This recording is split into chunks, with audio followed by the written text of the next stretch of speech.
అట్ల తద్ది ఇది చాలా వరకు అన్ని ప్రాంతాల వాళ్ళు ఆచరించరేమో అని నేను అనుకుంటున్నాను. అసలు నిజంగా ఈ అట్ల తద్ది అనేది ఎందుకు ఆచరించాలి, ఆ రోజు చేయాల్సిన కార్యక్రమాలు ఏంటి, అవన్నీ కూడా తెలియజేయండి. అంటే ఒకటేంటంటే అట్ల తద్ది విశిష్టత ఫస్ట్ మనం తెలుసుకునే ముందుగా ఎవరు చేస్తారు, అసలు ఇది ఎవరు చేస్తారు అనే విషయం కనుక్కుంటే పెళ్ళైనటువంటి మొదటి సంవత్సరం తప్పకుండా చేయాల్సినటువంటి వ్రతం. అంటే ఒక్కొక్క ప్రాంతంలో ఒక్కొక్క రకమైనటువంటి వాయనాలు ఉంటూ ఉంటాయి. కొన్ని ప్రాంతాల్లో మొంటె వాయనం అని, అంటే చిన్న చిన్న చేటలు ఉంటాయి, చేటలు ఇది మన బియ్యం జరిగేటువంటి చేటలు ఉంటాయి. కొన్ని ప్రాంతాల్లో చేటలు ఇస్తుంటారు. కొన్ని ప్రాంతాలలో మీరు తప్పకుండా ఈ అట్ల తద్ది వాయనం అంటే పెళ్ళైనటువంటి మొదటి సంవత్సరంలోనే 16 రోజుల పండుగ లోపలనే చేస్తారు. అంటే అమ్మాయి అత్తగారింటికి వచ్చేసిన తర్వాత, అంటే 16 రోజుల పండుగ అయిపోయిన తర్వాత అమ్మాయి కాపురానికి వచ్చిన తర్వాత ఫస్ట్ వీక్లోనే పౌర్ణమి ముందుగా చేయాలి. ఒక పౌర్ణమి ఉంటే పౌర్ణమి ముందుగా, లేదు వచ్చే మాసంలో పౌర్ణమి ఉంటే పౌర్ణమి ముందుగా చేసుకోవాలి.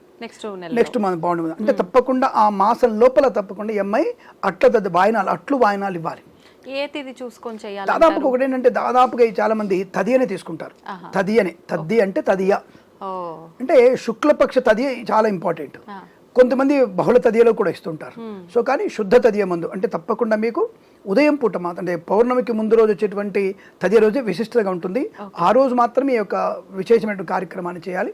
ఇక్కడ మనకి ఈ మాసంలో మనకి చూసినప్పుడు ఆశ్వయుజ మాసంలో బహుళ తదియ, అంటే ఆశ్వయుజ మాసంలో బహుళ తదియ చాలా మందికి